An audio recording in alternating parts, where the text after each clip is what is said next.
noite, irmãos. Graça e paz sejam com todos. Amém? Por favor, abra sua Bíblia no livro de Atos, capítulo 25.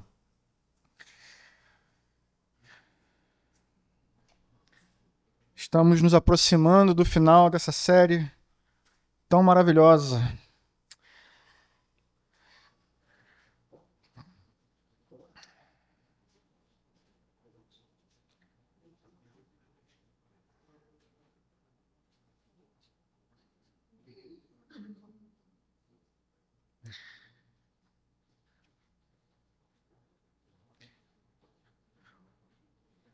O tema da nossa mensagem hoje, irmãos, é julgando a verdade.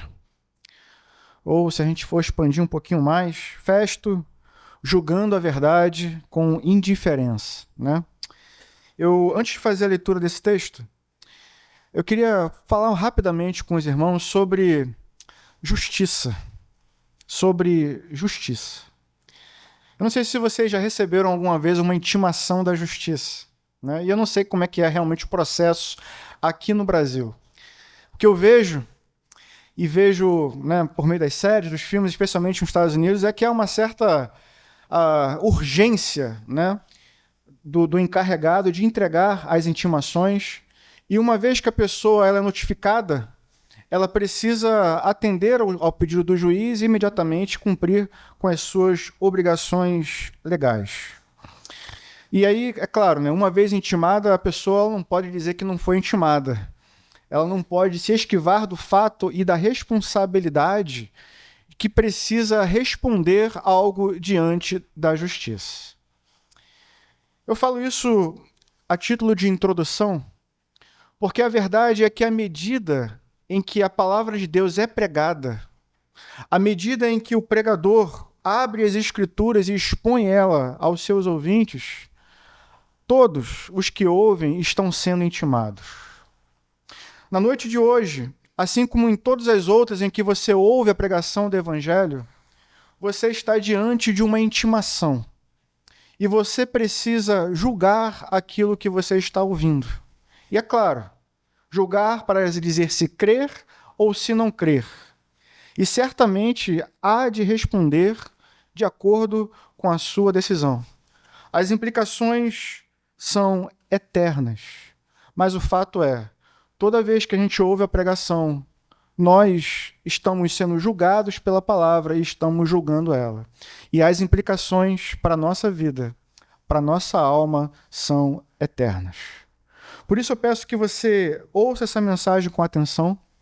Enquanto vemos Paulo sendo julgado, veremos também que todas as pessoas envolvidas nesse caso também estão sendo julgadas pela verdade.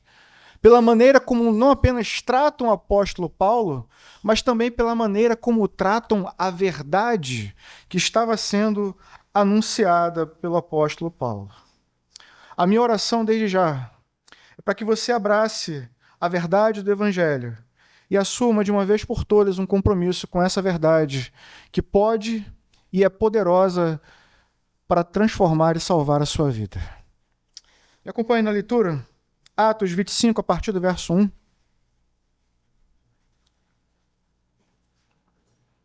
Diz assim: 3 dias depois de chegar à província, Festo subiu de Cesareia para Jerusalém, onde os chefes dos sacerdotes e os judeus mais importantes compareceram diante dele, apresentando as acusações contra Paulo. Pediram a Festo o favor de transferir Paulo para Jerusalém, contra os interesses do próprio Paulo, pois estavam preparando uma emboscada para matá-lo no caminho. Festo respondeu: Paulo está preso em Cesareia, e eu mesmo vou para lá em breve. Desçam comigo alguns dos seus líderes e apresentem ali as acusações que têm contra esse homem, se realmente ele fez algo de errado. Tendo passado com eles 8 a 10 dias, desceu para Cesareia e no dia seguinte convocou o tribunal e ordenou que Paulo fosse trazido perante ele. Quando Paulo apareceu, os judeus que tinham chegado de Jerusalém se aglomeraram ao seu redor, fazendo contra eles muitas e graves acusações que não podiam provar. Então Paulo fez sua defesa. Nada fiz de errado contra a lei dos judeus, contra o templo ou contra César. Festo, querendo prestar um favor aos judeus, perguntou a Paulo: você está disposto a ir a Jerusalém e ali ser julgado diante de mim acerca destas acusações? Paulo respondeu: estou agora diante do tribunal de César, onde devo ser julgado. Não fiz nenhum mal aos judeus, como bem sabes. Se de fato sou culpado de ter feito algo que mereça pena de morte, não me recuso a morrer. Mas se as acusações feitas contra mim por estes judeus não são verdadeiras, ninguém tem o direito de me entregar a eles. Apelo a César. Até aqui, irmãos. Vamos orar.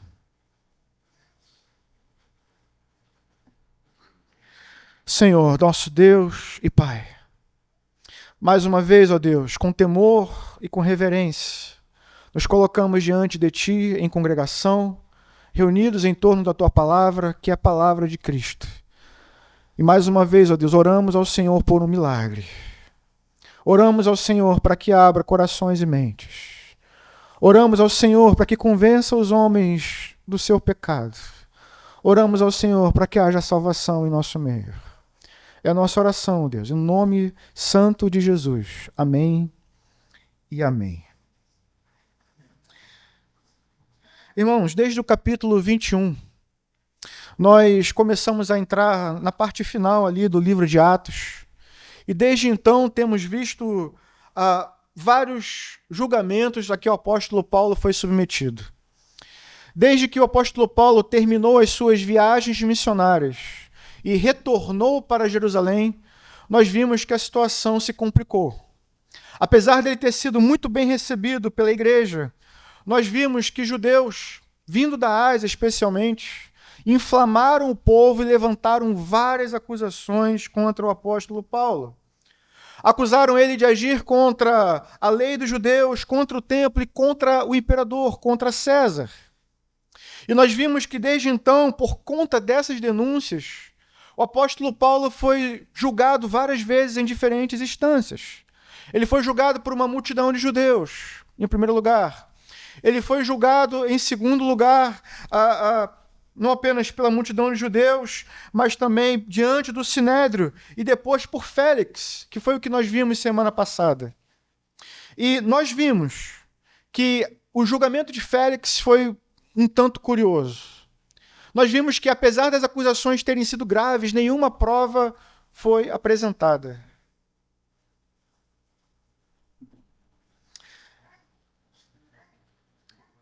Mas apesar de nenhuma prova ter sido apresentada, nós vimos que Félix não soltou o apóstolo Paulo. Isso é curioso. Por que ele não soltou? Ele não soltou por vários motivos, por pelo menos dois apresentados. Não soltou o apóstolo Paulo por causa de interesses próprios, porque ele queria receber suborno, e não soltou porque não queria desagradar os judeus. Ou seja, interesses próprios e interesses políticos.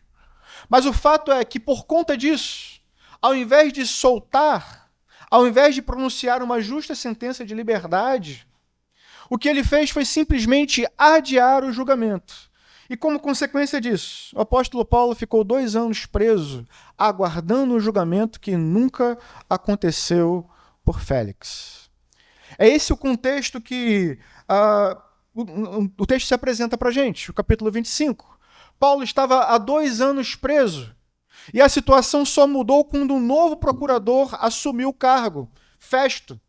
E tão logo ele assume, o texto mostra para a gente que ele rapidamente se inteira do caso do apóstolo Paulo. Alguns dias depois, ele já estava em Jerusalém, e ali ele ouviu dos judeus as denúncias que eles faziam contra o apóstolo Paulo. Mas não apenas isso. Além das graves e várias denúncias que eles fizeram, o texto mostra para a gente que eles fizeram um pedido ao procurador. Um pedido de transferência. Eles queriam que Paulo fosse julgado em Jerusalém. E a gente sabe que em Jerusalém a influência desses líderes religiosos seria muito maior.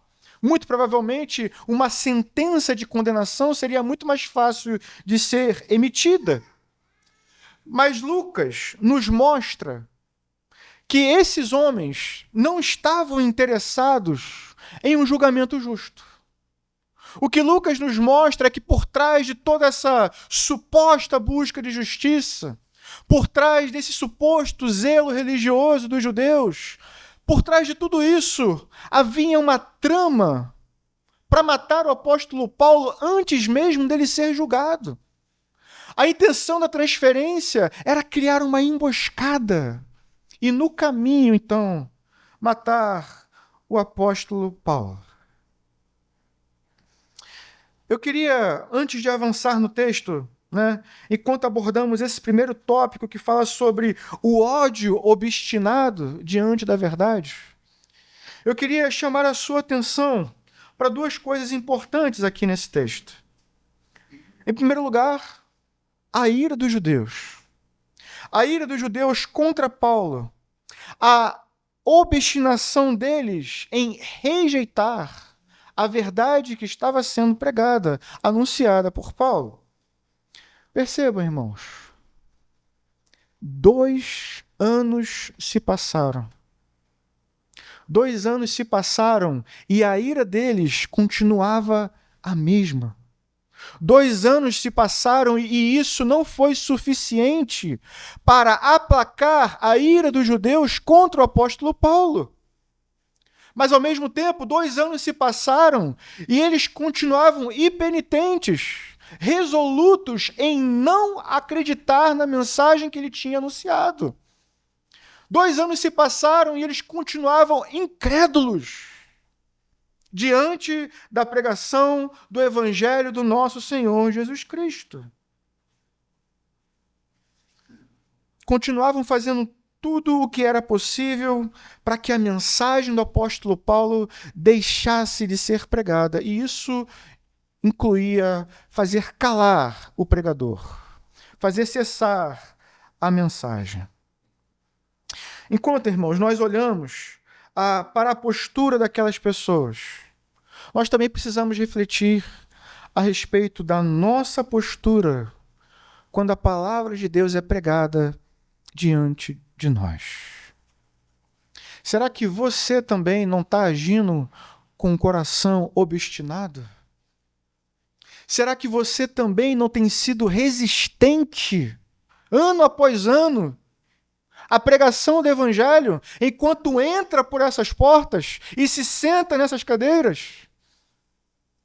Você precisa abrir os olhos, acordar, porque a palavra está sendo pregada. E como eu disse na introdução dessa mensagem, você precisará dar o seu veredito, se é verdadeiro ou se não é. Então preste atenção. Toda vez que a palavra é pregada, você precisa examinar o seu coração. E isso, meu irmão, eu sei que não é uma coisa fácil. Não é fácil lidar com os próprios pecados.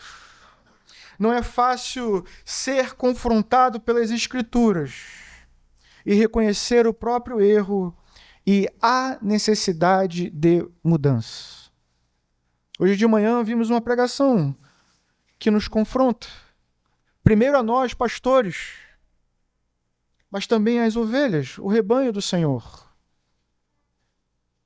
Não é em todo lugar que textos como esse são pregados, irmãos.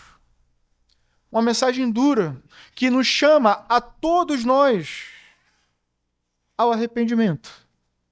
E isso não é fácil, mas o caminho que as Escrituras nos apontam, o caminho da sabedoria, não é fingir que não ouvimos nada.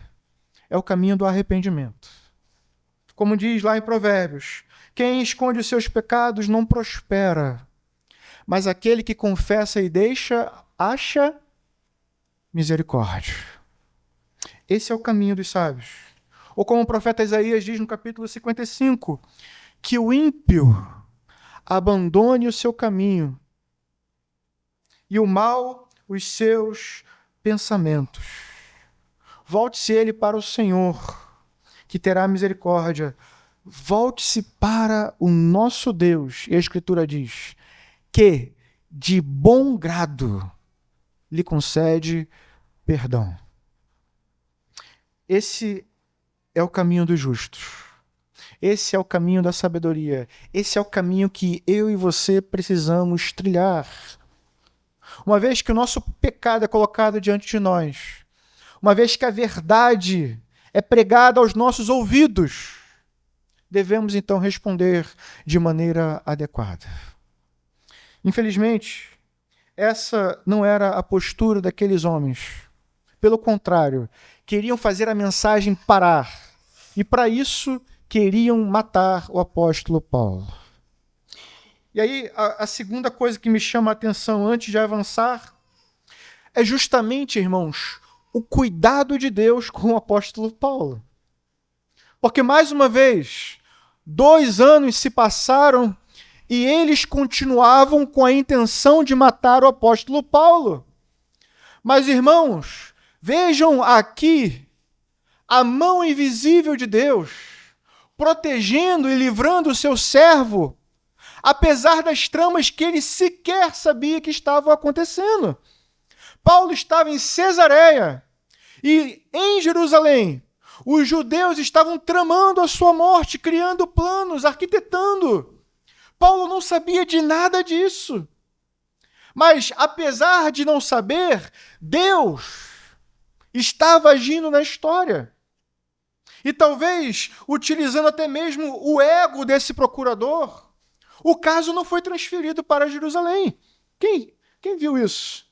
É o juiz que tem que ir até vocês? Negativo. Vocês vão vir até Cesareia. O caso vai ser julgado em Cesareia.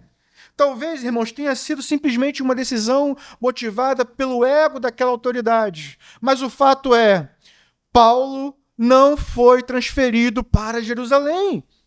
E os planos daqueles homens foram frustrados. E não apenas isso. Paulo estava em um castelo forte e seguro, irmãos. Ele estava há 2 anos preso. Paulo estava há 2 anos em uma fortaleza, com vários homens garantindo a sua segurança. Já parou para pensar nisso? Será que ele estaria vivo se estivesse 2 anos solto, com todas essas tramas acontecendo? Paulo estava em uma fortaleza. O seu castelo forte, naquele momento, era realmente a prisão aonde ele estava sendo mantido. Mas isso é para que eu e você lembremos de uma verdade que o próprio apóstolo Paulo escreveu na carta aos Romanos, que nós devemos ter a convicção e a certeza de que o nosso Deus age em todas as coisas para o bem daqueles que amam a Deus, daqueles que são chamados segundo o seu propósito. Então a pergunta que eu quero te fazer é, já parou para considerar talvez a tribulação em que você esteja vivendo hoje, talvez a prisão em que você esteja vivendo hoje, como uma providência de Deus para a sua vida? Porque, irmãos, eu imagino que 2 anos preso, sabendo que você é inocente, sabendo que o juiz sabe da sua inocência, devem ter sido difíceis de aguentar. Mas vejam, ele sabia que por trás de todas as intenções dos homens, por trás de todas as autoridades políticas, estava Deus reinando soberanamente. E naquele momento, a gente precisa entender isso, foi da vontade de Deus que ele continuasse preso. Mas aquela prisão foi a garantia de proteção e de vida para o servo do Senhor. E quantas vezes, irmãos, são por meio das tribulações, por meio das angústias que enfrentamos, que o Senhor nos mantém vivos, de joelhos no chão, orando, buscando e clamando. Alguns de vocês só fazem isso quando estão em tribulações. Mas vejam, são essas coisas que muitas vezes nos acordam e nos mantêm com a fé no seu devido lugar.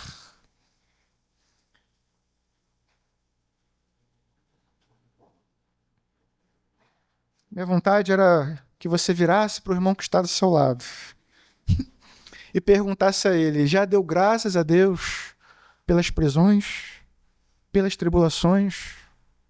Porque na sua vida, irmãos, nada disso é em vão. Nada disso é em vão. Por pior que seja, dure 1 mês, 1 ano, 2 anos, 10 anos ou o resto da sua vida. Se você ama Deus, se você é um servo do Senhor, isso está cooperando para o seu bem. E não é o acaso, é Deus fazendo isso por amor a você. Vejam,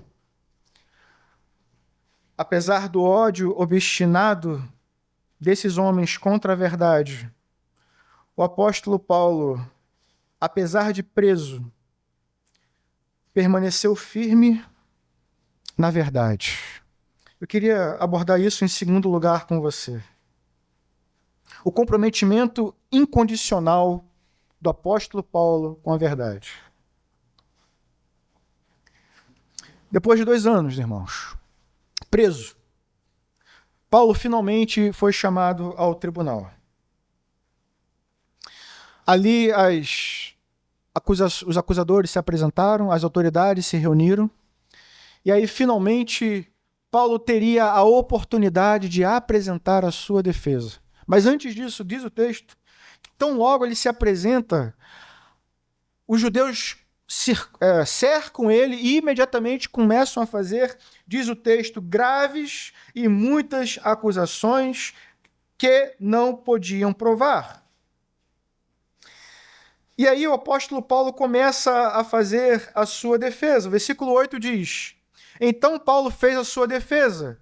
E ele diz: nada fiz de errado contra a lei dos judeus, contra o templo ou contra César. E aí eu queria chamar a sua atenção aqui um momento.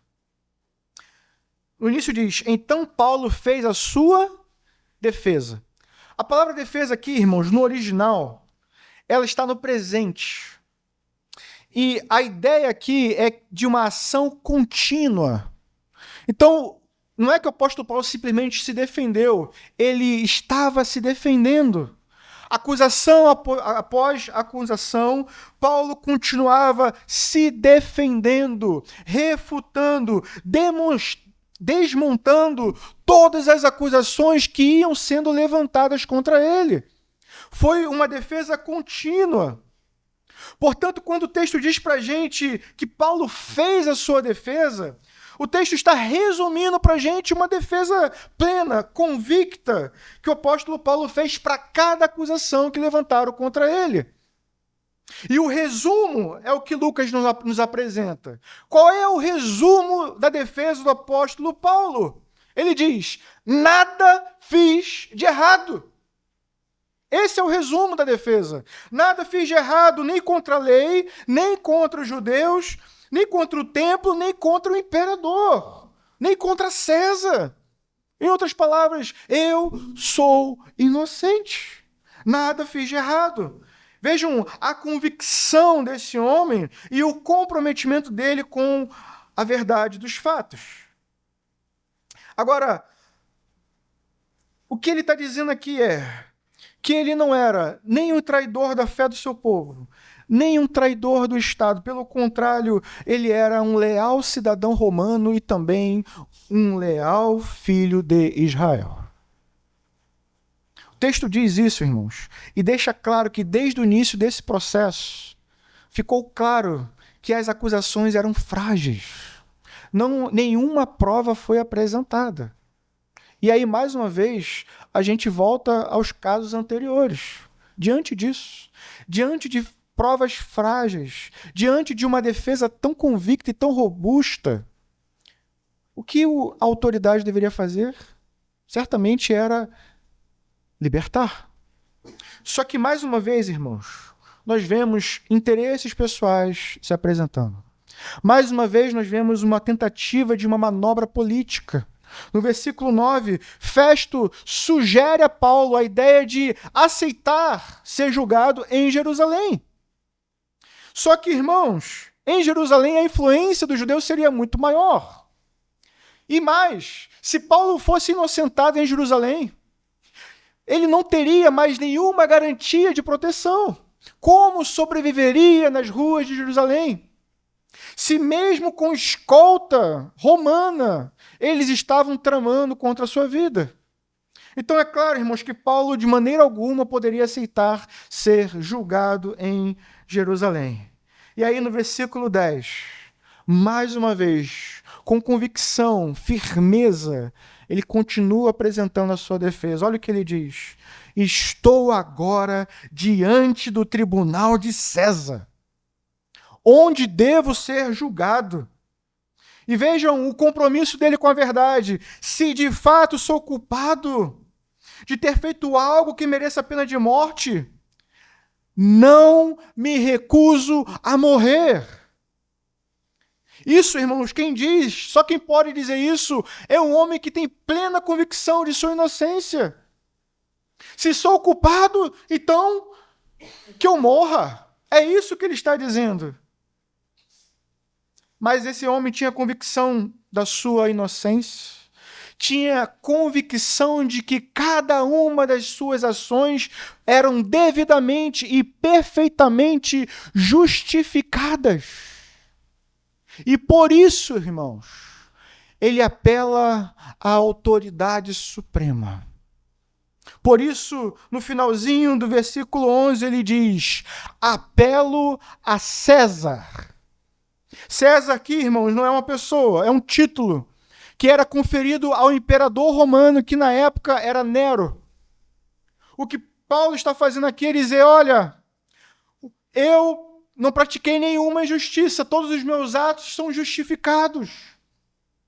Mas diante dessa injustiça, diante dessas graves ameaças, diante dessas acusações, eu vou recorrer ao juiz supremo. Eu vou a César. E, irmãos, isso era um direito garantido aos cidadãos romanos.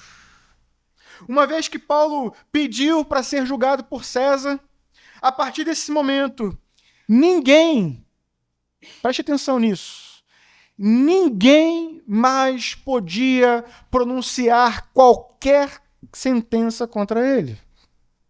Uma vez que ele pediu para ser julgado por César, ninguém poderia pronunciar qualquer veredito. Paulo está acima das perseguições. Os judeus não tinham mais poder sobre ele. O sinédrio não tinha mais poder sobre ele. Nenhuma autoridade romana tinha mais poder sobre ele. Apenas César poderia pronunciar o veredito. Essa era a situação que Paulo se encontrava. A partir daquele momento, nada, nenhuma acusação, nem liberdade, nem condenação. Ninguém mais tinha autoridade para falar nada. Mas o apelo de Paulo a César é, em primeiro lugar, irmãos, por causa do seu comprometimento com a verdade. Por causa do fato de que ele tinha plena consciência diante de Deus e diante dos homens que sobre ele não havia culpa. Por isso ele tem coragem para pedir para ser julgado pelo governador de todo o Império Romano, por César. Antes de avançar no texto, falando ainda sobre o comprometimento de Paulo com a verdade, eu queria que você pensasse um pouquinho sobre isso. Até que ponto você, meu irmão, até que ponto você está comprometido com a verdade do Evangelho do nosso Senhor? Até que ponto você está disposto a enfrentar desafios pessoais, sociais, por causa dessa verdade? Quantas vezes você já se viu pressionado para se conformar, ou melhor, para conformar as Escrituras, de forma que você consiga ser aceito pela sociedade. É isso o que nós temos visto acontecer. Diante de uma agenda política, diante de uma agenda moral, que é completamente incompatível com as Escrituras, pastores e ovelhas estão fazendo concessões, estão negociando a verdade quando ela é imutável. O que era pecado antes continua sendo pecado hoje. O que era motivo de condenação antes continua sendo motivo de condenação hoje. Então a cultura pode mudar. As autoridades políticas podem mudar. Mas a moral, a ética cristã não muda. Porque o nosso Deus tem uma ética imutável, uma moral imutável, uma verdade imutável. E os seus súditos, nós, precisamos nos agarrar a essa verdade, precisamos viver de acordo com essa verdade e, se preciso for, morrer de acordo com essa verdade. Esse é o nível de compromisso que é esperado de um cristão. Dizemos com o coração fervoroso que a palavra, tua palavra, Senhor, é a verdade. Como podemos então relativizá-la? Como podemos então omitir trechos que achamos difíceis de serem aceitos? Como podemos então nos calar quando falsos mestres estão surgindo? Quando ovelhas estão sendo enganadas? Quando o mundo acha que é possível ter uma verdade fácil de ser aceita? Quando, na verdade, o que a Escritura faz é nos dizer: arrependam-se dos seus maus caminhos. O ímpio abandone o seu caminho e o perverso os seus maus pensamentos. E então achará misericórdia. E então achará um Deus que de bom grado perdoa os seus pecados. Mas antes disso, irmãos, eu e você precisamos anunciar ao mundo a verdade. Como ouvirão? Como ouvirão, se não há quem pregue? Como saberão o que é certo e errado, se aqueles que conhecem as Escrituras não a defendem, não a amam, não estão dispostos a sofrer por causa dela? Eu queria lembrá-lo mais uma vez. O apóstolo Paulo estava há 2 anos preso. E o capítulo 24 diz: porque ele não pagou suborno. Porque ele não aceitou outro caminho que manchasse a verdade do Evangelho de Jesus Cristo. Não negocie a verdade. Eu preciso avançar, mas eu preciso que você entenda isso. Não negocie a palavra de Deus.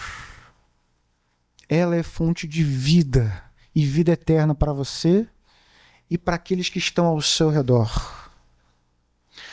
Vejam, enquanto o apóstolo Paulo estava preso, quantas pessoas ouviram a pregação por meio dele? Quantas pessoas foram até ele?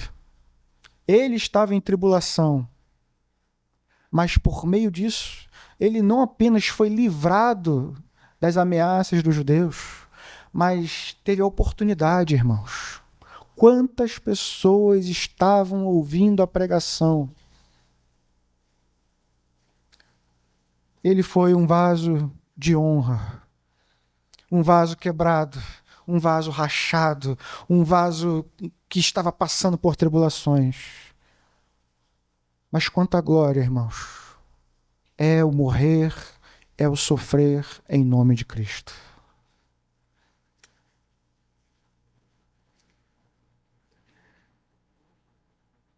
Paulo estava comprometido com a verdade, os judeus estavam resolutos contra essa mesma verdade, mas em terceiro lugar, veja um homem agindo com indiferença diante da verdade. A partir do verso 14, irmãos, na verdade, a partir do verso 13, o texto mostra a chegada de uma visita inesperada. O texto mostra que o rei Agripa e Berenice, versículo 13, chegaram a Cesareia para saudar Festo. E visto que estavam passando muitos dias ali, Festo explicou o caso de Paulo ao rei.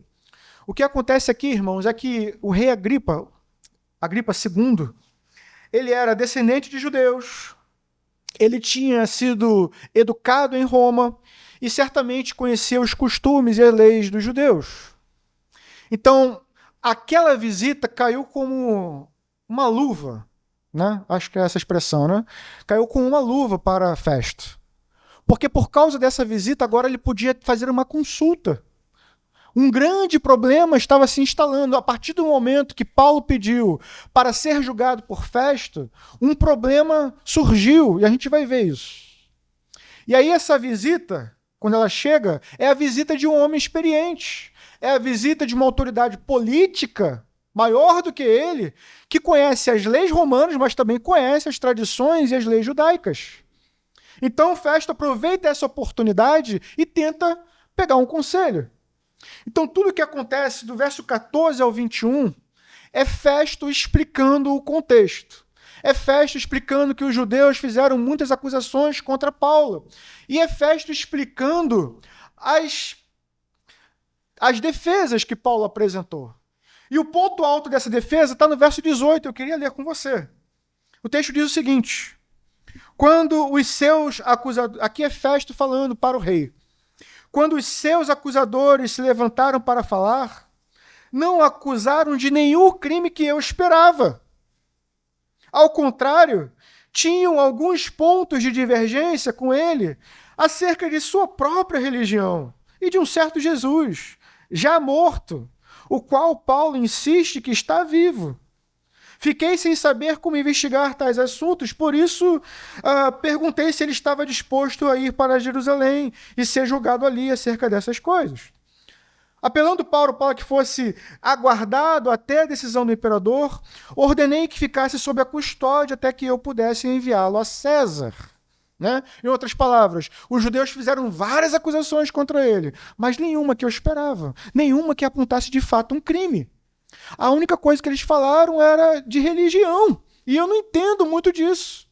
Falaram acerca de um certo Jesus, que está morto, mas Paulo insiste que está vivo. E aí, sem entender isso, né, eu sugeri transferir o caso para Jerusalém, Paulo não quis, apelou para César. Qual é o problema de Festo? E aqui eu queria chamar a sua atenção para isso. Qual é o problema de Festo aqui? Bem, da minha perspectiva, o problema de Festo é que, apesar dele dizer que não entendia muito bem dos assuntos dos judeus, apesar dele dizer que não entendia muito bem de assuntos teológicos, ele entendeu exatamente qual era a questão. Ele sabia exatamente qual era o motivo de tanto ódio, de tanta raiva dos judeus contra o apóstolo Paulo. E qual era o motivo, irmãos? Não era que Paulo estava agindo contra as leis, contra Moisés, contra o templo. O motivo era um só. Paulo estava anunciando a morte e a ressurreição de Jesus. Essa era a pregação dele. Esse era o motivo que levou ele a ser preso. Esse era o motivo do seu sofrimento. Cristo Jesus morreu por causa dos judeus. E ao terceiro dia, Deus o ressuscitou. Para a nossa justificação. Para a salvação dos nossos pecados. Ou melhor, para que nós fôssemos salvos dos nossos pecados. Esse é o cerne do Evangelho. Essa era a mensagem, e até mesmo este homem, essa autoridade romana entendeu que essa era a questão. O problema dele, irmãos, é que ele tratou isso com desleixo. O problema é que ele não deu valor a isso. Era simplesmente para ele um assunto qualquer. Para Festo era mais um assunto de religião. E, francamente, eu não estou interessado nisso. Eu não entendo. Que eles decidam, que eles julguem. E qual é o problema, irmãos? É que Festo, assim como você, inclusive você que está desatento, vai ter que prestar contas. Porque você hoje está ouvindo a mesma mensagem. Jesus, plenamente homem, plenamente Deus, veio para os seus não o receberam.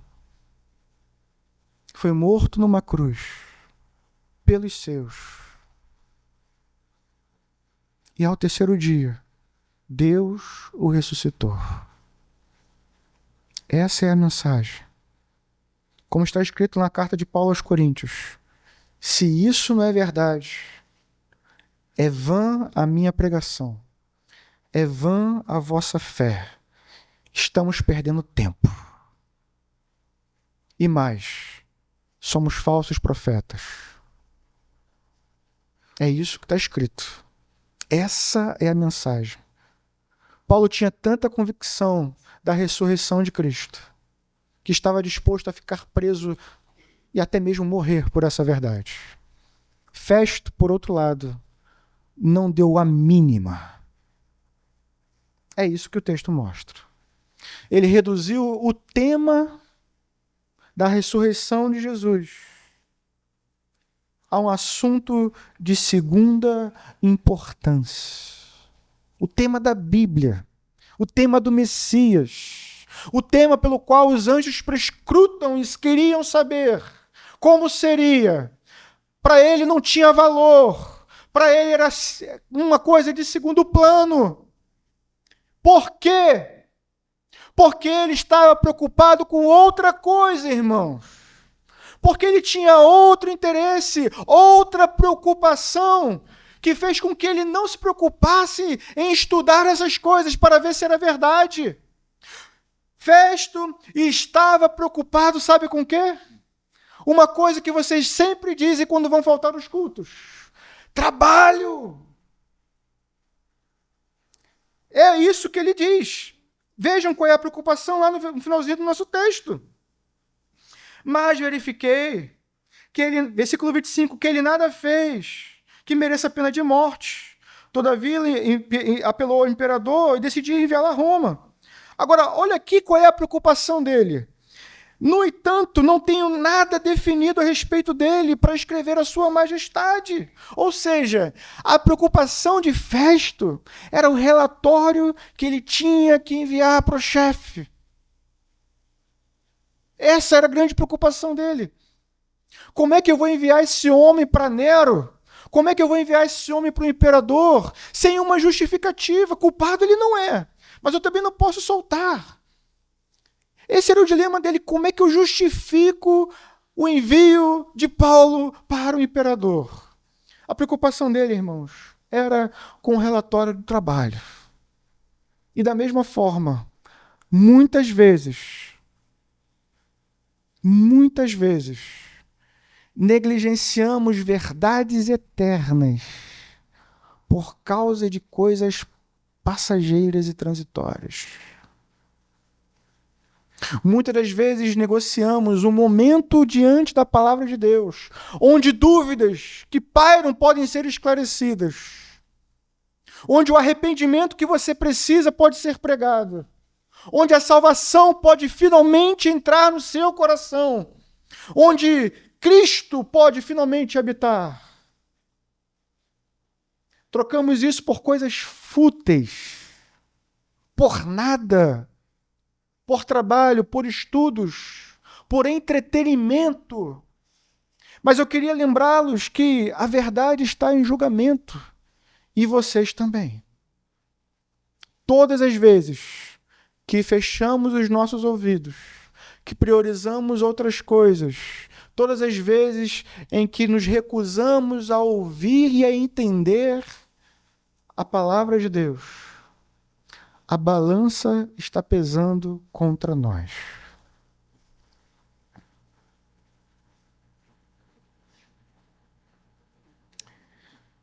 Que Deus tenha misericórdia, irmãos.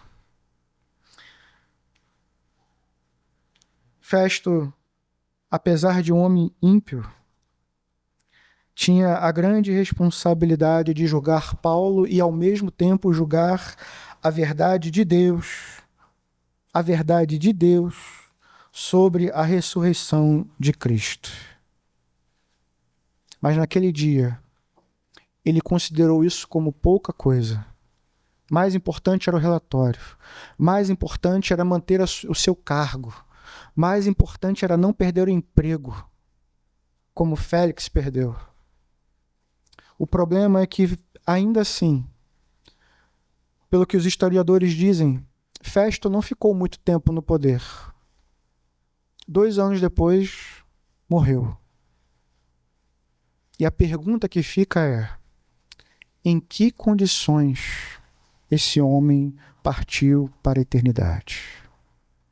Partiu com Cristo ou partiu sem Cristo? Eu queria pensar um pouco sobre isso enquanto a gente caminha para o final dessa mensagem. Será que você também tem tratado a verdade do Evangelho como uma questão secundária? Francamente, o que foi que te trouxe aqui hoje? Será que foi o costume, o hábito, reencontrar alguém, dar satisfação para alguém, ver alguém? Uma vez eu conversava com amigos sobre isso, quando estava decidindo mudar de igreja, e eu lembro da conversa. E a conversa foi: eu preciso mudar porque aqui a palavra não está sendo pregada. E do outro lado o argumento foi: eu preciso ficar porque os meus amigos estão aqui. Pura e simplesmente por causa de relacionamentos. Não que os relacionamentos não sejam importantes. Eles são importantes. Mas há uma prioridade. Nossos relacionamentos, para serem saudáveis, precisam de Cristo. Precisam ser redimidos por Cristo. Precisam da palavra de Cristo moldando a minha conduta para não ferir o meu amigo e vice-versa. Do contrário, serão amizades complicadas. Então, irmãos, pense um pouquinho sobre isso. Pense sobre, de fato, o seu compromisso com a verdade.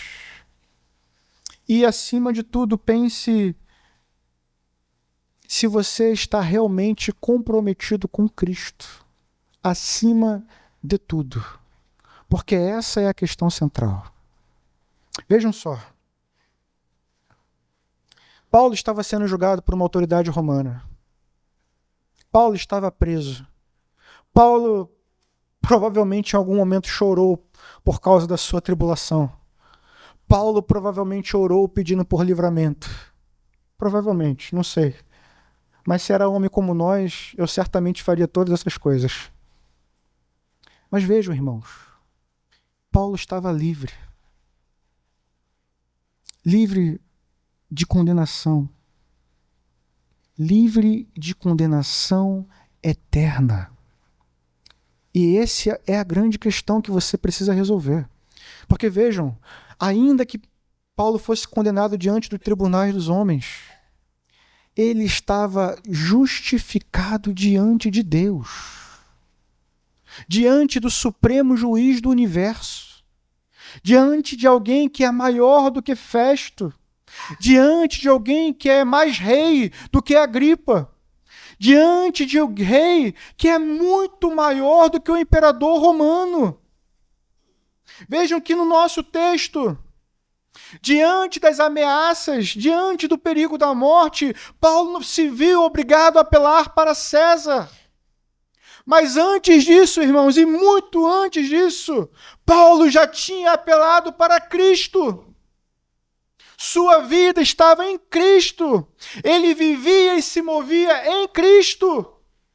E, portanto, ele tinha paz em seu coração, de que ainda que a morte viesse sobre ele, gozaria de vida e vida eterna, porque estava justificado em Cristo. E é isso que importa no nosso texto, irmãos.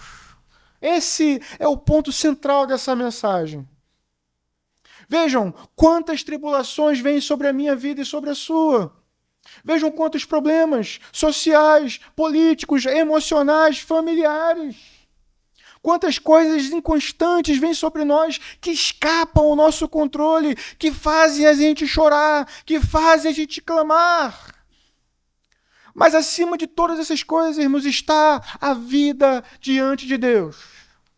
E você precisa sair daqui hoje, certo?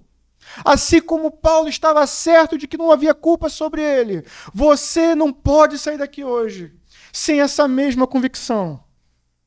Você precisa sair daqui com essa convicção e dizendo como Paulo, não há culpa sobre mim, não há culpa sobre mim. Independentemente das acusações que eles levantam, eu sei que não há culpa sobre mim. Eu apelo a ele, que é juiz sobre todos, mas também é o meu advogado fiel.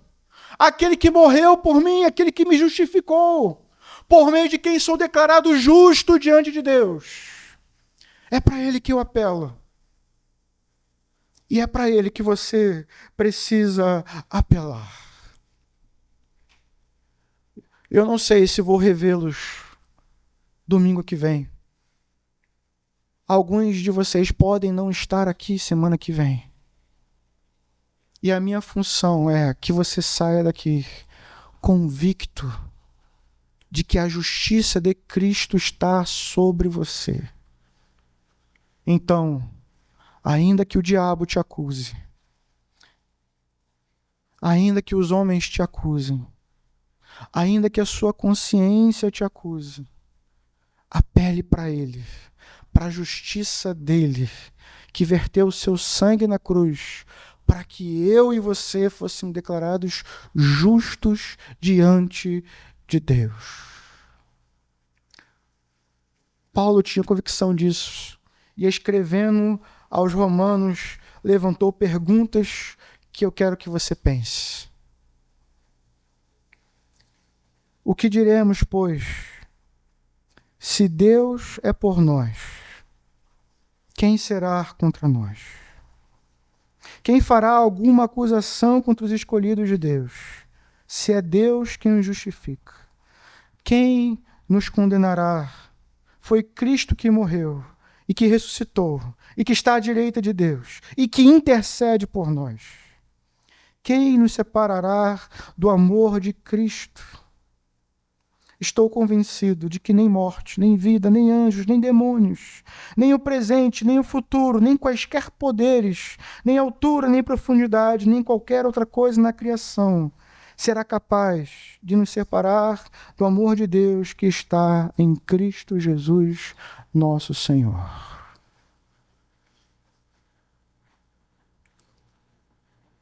Eu creio nisso. A minha pergunta para você é se você crê nisso.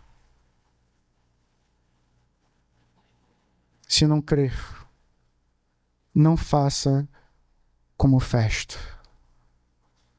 Trate isso com urgência. Não deixe para discutir essa questão depois. Não endureça o seu coração. Feche os seus olhos. Vamos orar.